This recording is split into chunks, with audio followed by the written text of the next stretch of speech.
शिव उपासक लिंगायत समुदाय, शिव उपासक हमारे प्रधानमंत्री नरेंद्र मोदी के दोनों का मामला सेट होगा क्या? ओबीसी का आरक्षण मिलेगा क्या? नमस्ते, मैं तेलंगाना से गणपति चिंचोले जी हूँ। और हमारी मांगे हैं, हम जंतर मंतर पे आज धरना कर रहे हैं कि 2009 से हमें वहाँ पे बीसी में है और हमें केंद्रीय सरकार ओबीसी में मिलाए। हमारे बच्चों के लिए आईपीएस हो, आईएएस हो, आईआईटी हो, उसमें बहुत से दिक्कत आ रहे, वो नीट का हो, तो इसलिए हम यहाँ पे धरना कर रहे हैं आज। और बीसी आयोग के पास हमारा कुछ सालों से हमारा निवेदन आ चुका है, उनके पास अटका हुआ है। तो केंद्र सरकार को, नरेंद्र मोदी जी को हमारे लिंगायत समाज के, वीर सेवा लिंगायत समाज के मुद्दों पर सोचने की ज़रूरत है, क्योंकि हमारे गुरुजियों ने जो बताया है, कायकवे कैलाशा, हमारे महात्मा बसवेश्वर जी ने बताया है कि हमें काम करके जीने का एक उद्देश्य बताया है, तो हम उस मार्ग पे चलते हैं। हम अहिंसा नहीं करते, क्योंकि पूजा पाठ में हमारा समाज ज़्यादा से ज़्यादा उस पर विश्वास करते हैं। तो हम दूसरे लोग जो है वो अहिंसा करके उनका जो मांगे है पूरा किया, लेकिन हम लोगों ने पूजा पाठ में रहने के वजह से हम लोग पीछे रह गए। तो हमारे आज देश में हमारे समाज की इतना संख्या में रहने के बावजूद भी हमें आज बहुत से चीज़ों से पीछे रखा गया है।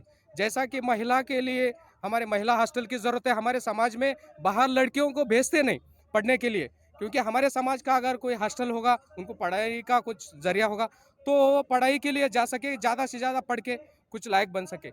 हमारे समाज में हॉस्पिटल की ज़रूरत है, एजुकेशन की ज़रूरत है हमारे बच्चों के लिए। और हमारे समाज के जो बसु मंडप है, जो समाज के मठ है, तो उनको जो सालों से जो वीरान पड़े हुए, उनको डेवलपमेंट की ज़रूरत है आज हमारे देश में, और हमारे समाज को एक दर्जा देने की ज़रूरत है। आपने कहा कि लिंगायत समाज के जितने भी मठ हैं उनको डेवलपमेंट की जरूरत है, रिकंस्ट्रक्शन की जरूरत है। इस मामले में क्या कभी आपने लेटर दिया का प्रधानमंत्री को? क्योंकि मैंने शुरू में ही कहा कि शिव उपासक है। और एक चीज और सवाल मैं इसमें लेना चाहूंगा, आपने कहा कि हम शांति प्रिय हैं। शिव उपासक शांति प्रिय होते हैं, लेकिन साथ ही साथ शिव उपासक तांडव भी जानते हैं। जब उनकी चीजें बेहतर नहीं होती हैं तो शिव मुद्रा में शांति के साथ तांडव भी है। तो क्या दोनों यहाँ दिल्ली से आज मैसेज होगा क्या, या तो शांति या फिर तांडव? अब तो हम शांति से हम सबको हमारा संदेश दे रहे हैं। आने वाले समय में हम लाखों के संख्या में आके यहाँ पे धरना करेंगे। आने के समय में हम लोग आएंगे, लाखों की जनसंख्या में यहाँ पे आएंगे, और हमारा जो हक है हम लेके रहेंगे। तमाम मठों को आपने कहा कि कंस्ट्रक्शन की जरूरत है, रिकंस्ट्रक्शन की जरूरत है, उनको राष्ट्रीय धरोहरों में शामिल करने की भी आवश्यकता है। इस मामले को लेकर आपने प्राइम मिनिस्टर मोदी को कभी लेटर दिया क्या? आपके समुदाय ने बात किया क्या? हमारे गुरुओं ने उसके बारे में चर्चा किया है, और वो हमारे गुरुओं ने उनको दिया भी हुआ है उसके बारे में। क्योंकि बात करते हैं काशी विश्वनाथ की हो या फिर बद्रीनाथ की हो, तमाम शिव के जो प्रमुख स्थल से उनके कायाकल्प हो रहे हैं, तो फिर लिंगायत समुदाय के भी उन धार्मिक जगहों के कायाकल्प होंगे। वो प्रधानमंत्री पर हमें विश्वास है कि वो हमारे भी समाज को न्याय करेंगे। आपके लिंगायत समाज की जो ओबीसी की मांग है, जब स्टेट गवर्नमेंट की बात करते हैं तो स्टेट गवर्नमेंट इलेक्शन में आके बड़े बड़े वादे करते हैं। क्या स्टेट गवर्नमेंट ने कभी इसके ऊपर बात किया कि हम आपको इस मामले में सहयोग करेंगे? इलेक्शन के टाइम पे आके बहुत से आश्वासन देते हैं, इलेक्शन के बाद भूल जाते हैं, लेकिन अभी ऐसा नहीं होगा। हमारी मांगे पूरी जो सरकार करेगी।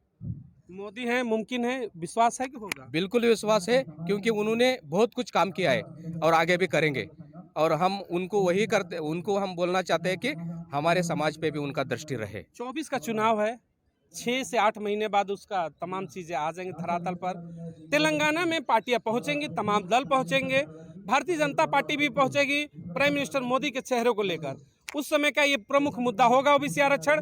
जो इसकी घोषणा करेगा उसके साथ लिंगायत समुदाय खुलकर जाएगा, अन्यथा हम दूरी बनाएंगे। वो तो हमारे बड़े जो हमारे पदाधिकारी समाज के हैं, हमारे जो गुरुजन हैं, वो उस पर निर्णय करेंगे।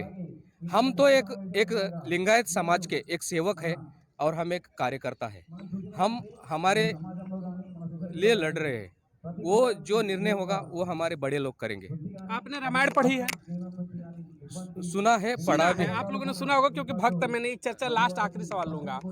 जब समुद्र पार करने के लिए भगवान राम और पूरी वानर सेना वहां बैठती है तो समुद्र से विनती होता है हाथ जोड़कर, तो उसमें एक चौपाई है, विनय न मानत जलद जल गए बीत दिन तीन, राम सकोप भय तब भय बिन होय न प्रीत। जब 3 दिन विनती किया राम ने हाथ जोड़कर, कहा कि हे समुद्र देव मान जाओ, रास्ता दे दो, हमें जाना है माँ सीता को लाने, समुद्र रास्ता नहीं दिया। तब जो राम के अंदर क्रोध आया 3 दिन के बाद, तो उन्होंने चढ़ा लिया अपने पूरे धनुष को, कहा कि समुद्र की क्या हैसियत, इसे तो सुखा दूंगा। जब उनका क्रोध देखा समुद्र ने, तो कहा तुरंत प्रकट होकर, प्रभु माफी चाहूंगा, रास्ता सब आपका है, समुद्र आपका, जैसे जाना है जाइए। तो यही का नाम है, लिंगायत समुदाय ने बहुत ही प्रेम से, बहुत वर्षों से बात किया, दे दो आरक्षण, डाल दो ओबीसी में, हमें भी चाहिए, हमारी बेटियों को शिक्षा चाहिए, सम्मान चाहिए, हर चीज चाहिए, हम भी गरीबी रेखा के नीचे है, लेकिन सरकारें हैं कि सुनती नहीं। तो विनय का समय गया, अब क्या क्रोध आएगा क्या? वो तो हमारे समय के अनुसार हमारे जो गुरु है और हमारे पदाधिकारी वो निर्णय करेंगे। लेकिन पूरे देश में अभी तो हमारे समाज का बहुत से धरने हो रहे, और आने वाले समय में तो अभी बहुत से बड़ा धरना वीर शैव लिंगायत समाज का दिल्ली में होगा। एक आखिरी सवाल मैं आपसे बस करूंगा, हमने लिंगायत समुदाय के बारे में बहुत पढ़ा था, हमारी माता जी धार्मिक प्रवृत्ति है, तो हम लोगों ने देखा और सुना पढ़ा, आज मिलने का मौका मिला, लाख लाख मेरे मतलब सवाल तीखे हुए, लेकिन लिंगायत समुदाय की शायद खासियत है, ये शिव की उपासना की खासियत है कि हर बात में आप वही करते हैं कि गुरु का जो निर्णय होगा सर्वोपरि होगा, हम विरोध नहीं करेंगे। आप तो शायद राम से भी ज़्यादा आप लोगों के अंदर क्षमा याचना और प्रतीक्षा का आपके अंदर जो कण है, वो लिंगायत समुदाय की देने, क्या कहना चाहेंगे इस पर? ये जो शिक्षा है हमारे क्या लिंगायत समुदाय जो की? हमारे महात्मा बसवेश्वर जी और अनेक गुरुओं ने, जितना मैं भी नहीं जान सकता क्योंकि मैं बहुत छोटा हूँ, कि हजारों साल से सनातन काल से ये वीर शैव लिंगायत समाज आया सो है। तो उनके कितने गुरु आके गए वो भगवान को पता होगा, लेकिन हम उसमें से कुछ चंद जानते हैं, क्योंकि हमारे समाज पूजा पाठ पे विश्वास करता है और अच्छे काम के लिए हम काम करने के लिए आगे बढ़ते हैं। और हमारे जो ध्वजा है, हमारे अब लिंगायत समाज का ध्वजा है, वो कौन सा रंग का है? हमारा भगवा रंग का है, क्योंकि हम अनंत से, आज से नहीं है, हमारा सालों से, मैं भी जानता नहीं हूँ कि कितने सालों से हमारा ये समाज आया हुआ है। मैं इतना जानता हूँ, मेरे बड़े लोग जो बोले हुए उससे ही मैं जानता हूँ।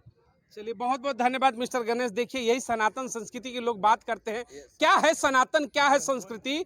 तो मैं आज आपको यही दिखाना चाहूंगा, जो माथे पर तिलक है, ये तमाम चेहरे देख रहे हैं, यही सनातन का एक अपना महत्व है। इसका विशेषता है कि दर्द भी होगा तो विरोध भी करेंगे तो एक संयम होता है, अपनी मांग भी रखने का एक तरीका होता है, एक वे होता है। ये सनातन संस्कृति है जो उदंडता नहीं सिखाती है, कहती है उपासक हो, मांग भी करनी है तो सिस्टम से करो, चल के करो, किसी को दिक्कत दे के ना करो। इन समुदाय से लोगों को सीखना चाहिए कि संयम क्या होता है। बताइए सर, क्या कहना चाहेंगे आरक्षण को लेकर? देखो, मैं तो दिल्ली का रहने वाला हूँ यहाँ, जी और मेरे मित्र हैं शिवप्पा जी। तो मैं Bharatiya Janata party medical cell का टीम में था, माननीय राजनाथ जी की टीम में। तब उस दौरान मेरा इनसे परिचय हुआ।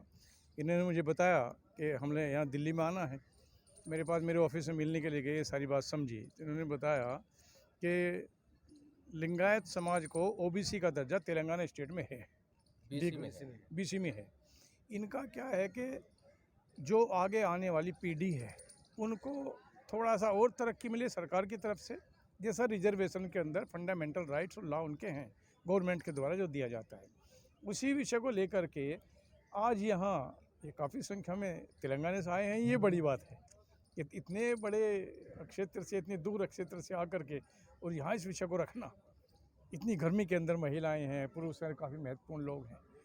तो मोदी के दर पर आए हैं, सुनवाई तो होनी चाहिए। सरकार के दर पे आए हैं, सरकार मोदी है। नहीं, मोदी जी सेवक हैं देश के। सरकारें, आज मैं भारतीय जनता पार्टी का बड़ा कई टीमों में काम किया और आयुष मंत्रालय का भारत सरकार का सदस्य रहा हूँ, पहली गवर्नमेंट में भी, इस गवर्नमेंट में भी। अभी कार्यकाल पूरा हुआ है। मोदी जी प्रधान सेवक हैं। कहते हैं जाकी रही भावना जैसी मूरत देखी तिन तैसी। हम तो यही जानते हैं कि सरकार ही मोदी है। मोदी चाहेंगे तो आरक्षण क्या चीज़ है, बहुते चीज़ दे सकते हैं तेलंगाना को, बहुते आपके समुदाय को दे सकते हैं। आप तो जुड़े हुए हैं उनसे, उनके तमाम कार्यकलाप को आपने देखा है 9 वर्षों में। उम्मीद होगी कि इनके लिए कुछ बेहतर होगा। इस सिस्टम का बाकायदा एक टीम वर्क है, बाकायदा इनका एक कमेटी है, उस कमेटी में इन्होंने दिया है, उसमें कमेटी निर्णय करेगी। इसका मंत्रालय है, एक विधि विधान है, उसी हिसाब से इनकी डिमांड वहाँ गई है और आज भी कुछ महत्वपूर्ण लोगों से मिलेंगे, कल भी मिले हैं, परसों भी मिले हैं, वो चर्चा का विषय नहीं है, अपनी बात लेकर के आए हैं। हाँ, मैं इतना कह सकता हूँ, लोकप्रिय माननीय यशस्वी प्रधानमंत्री मोदी जी फिलहाल राष्ट्र सेवा कर रहे हैं और मोदी जी राष्ट्र सेवा ज़्यादा करते हैं, राजनीति कम करते हैं। चलिए, बहुत बहुत धन्यवाद। मोदी जी राष्ट्र सेवा करते हैं, उनसे तमाम लोग जुड़े हैं वो भी आज इस समुदाय को समर्थन करने के लिए आए हैं। फिर एक ही सवाल होगा तेलंगाना से आए हुए लिंगायत समुदाय का, मोदी तेरे दर पर आए हैं, उद्धार होगा नहीं होगा मोदी जी के हाथों में है। 24 का चुनाव है, इसका असर जरूर पड़ेगा। तमाम जो चीजें हैं उन पर अपने विचार व्यक्त जरूर करिएगा, प्रतिक्रिया जरूर दीजिएगा, क्या कि इस समुदाय को भी मान सम्मान मिलना चाहिए। ओबीसी का जो आरक्षण है उस पर प्रतिक्रिया अपनी करिएगा कि मांग पूरी हो या ना हो। जय हिंद, जय भारत।